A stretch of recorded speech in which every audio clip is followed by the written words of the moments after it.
It's Fans Corner. Welcome to it, and thank you so much for making time for us. We are back in the Betway Premiership. Yeah, after some time of absence, I had some challenges with my sound, which is affected by the weather. It's been raining for quite some time. I know there are many people who think because I support Kaizer Chiefs, I just did not do the Chiefs versus Super Sports game, and it had nothing to do with that. It would have been a difficult one to record, but I would have still recorded it. Unfortunately, sound was not playing game with me on the day. I was ready to record. Unfortunately, I don't have top class equipment with me here, so yeah, I'm still trying, but it's just a coincidence, guys. It's just a coincidence. It has nothing to do with the fact that Chiefs lost. I know it would have been difficult for me to record that game with Chiefs having lost, but I would have still recorded it nonetheless. I've recorded many games where Chiefs have lost. Chiefs have lost a lot of games, you'd know that. Anyway, we are not here for that. We are here for the game Pirates against Cape Town City out in Orlando Stadium. Perfect atmosphere. The stadium was not packed to capacity, but the amount of people that were there were able to create a serious entertaining atmosphere. So I was happy with that, and shout out to the people who made time to go to the game. Pirates won the game by 2-1. A comeback in the second half. They went into the halftime trailing Cape Town City by 1-0. A goal that was scored against the run of play. So I'm sorry, I'm disturbed because I'm watching the Arsenal game at the same time. Arsenal currently playing against West Ham, so as an Arsenal fan, yeah. But the game, the goal that Domingo scored was against the run of play, because it was Pirates just piling up the attack on Cape Town City at the time. So it was one of those things that we are watching the game and you are seeing Pirates creating so many chances and unable to put the ball behind the back of the net, and you're thinking, if Cape Town City get a chance here, they're going to score, and they did exactly that. It's one of those games, like it's scripted. You can see that this is going to happen, and indeed it happened. But they were able to come back in the second half. But what I saw in the first half with Orlando Pirates, I think one of the things that just did not work good or enough for them was the presence of Shandu on the right hand side. I think maybe he could have come on as a substitute, but they won the game, so I guess that it worked. I guess it worked. But in the first half, they had so many chances, but most of them were coming from one side. Most of the chances were coming on the left hand side. So Pirates were bombarding one side of their attack, and which is one side of the City defense. Heavy on the left hand side, where the pace of Hoto, the pace of Relebohile Mufokeng.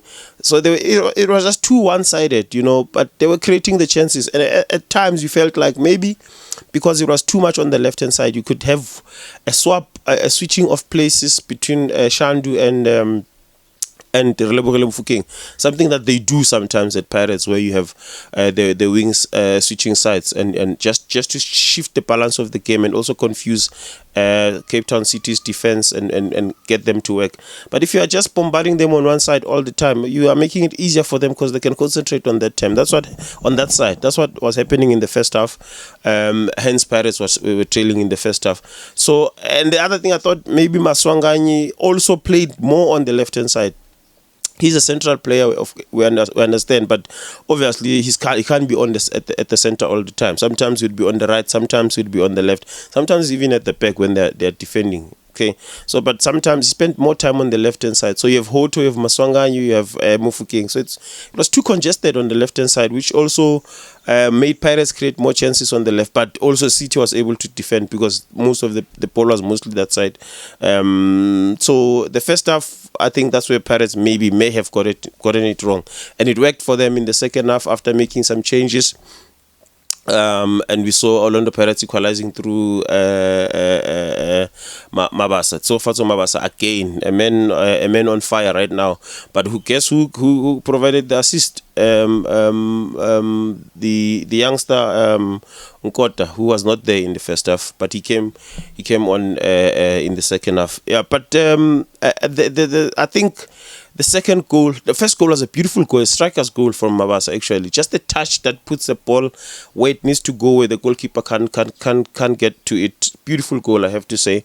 Pirates have been coming. I mean, even in the first half, they created a lot of chances, like I said. They just couldn't put it behind the back of the net. But now, with regards to the second goal, I feel like they were very fortunate, Orlando Pirates, if I have to tell you the truth. I feel like they were very fortunate because it looked like Goodman Musele might have been slightly offside there, or not even just slightly, but he may have been offside there. I know Cape Town City players may have complained about they thought it was a handball because he chested the ball down, and that's how he scored after 2 touches that did not go through, but he chested it down and then he scored. That was a chest, it wasn't a handball, but before he got the first touch of the ball, I think he looked a bit offside. But if it is, then Pirates were fortunate. But if it's luck, obviously you make your own luck. You can't score goals if you don't make great chances. So they created the chance and they scored. And you can see the other thing, I think that was quite evident in the first half and some parts of the second half, is that Pirates are a team that's playing under pressure, trying to catch up. It's difficult to play catch up, especially against a team like Mamelodi Sundowns that are not known for dropping points so easily. And once they take a lead into the league, they are not known for bottling any league or title challenge. So at the moment, it's not in Pirates' hands; it's in the hands of Mamelodi Sundowns. It's starting to even show the way Pirates are playing. I mean, they're playing at home in front of a beautiful crowd, a beautiful atmosphere. You'd expect them to put City on the sword from the word go. Obviously, we're not saying Cape Town City are not a good team. I'm just saying it's starting to look, even the way they celebrate, you can tell that the emotions are coming through quite strong in the game. So I think if they were to be, just accept that it's not in their hands. Just assume that Sundowns have won the league. Play your games, play to win. Don't play to chase, because it's going to be a very difficult chase. If they do that, it's going to be very, very difficult. They'll be playing with the emotions. They'll be playing the occasion instead of playing the game. So yeah, but otherwise they still have a chance, although we know that it's going to be a very difficult one. By the time I'm recording this, Sundowns are yet to play. I know, but many of you will watch this after Sundowns have already played. So I don't know what's going to happen there, but we kind of have a feeling that Sundowns are probably going to win that game. So it's a difficult chase for Orlando Pirates, this one. So right now in the league as it stands, they are trailing Mamelodi Sundowns by a whopping 9 points, but then they have 2 games in hand. So if they win that games in hand, they'll probably be trailing by 3 points. But remember, Sundowns is also playing just as I'm speaking. Sundowns are about to start playing. So yeah, some of you will watch the video after the game, so after the Sundowns game, so this might not make sense to you, but I'm just saying it's a big chance for Pirates, but equally so it's a very difficult task to chase this Mamelodi Sundowns. But all they have to do is just to keep on winning their games and forget about Mamelodi Sundowns. In fact, the pressure should be more on the team that is being chased, but in this case, being Mamelodi Sundowns being the team that is being chased, it's a very difficult. As I'm saying this, Arsenal just conceded a goal. Damn! West Ham just scored. What a party pooper. Yeah, but it's still early. Anyway, we're here about the Pirates game. I think that's all I had to say for you after this game. This has been Fans Corner. We're coming back after the Mamelodi Sundowns game. This has been Fans Corner. Thank you so much for making time for us. We meet again in the next one.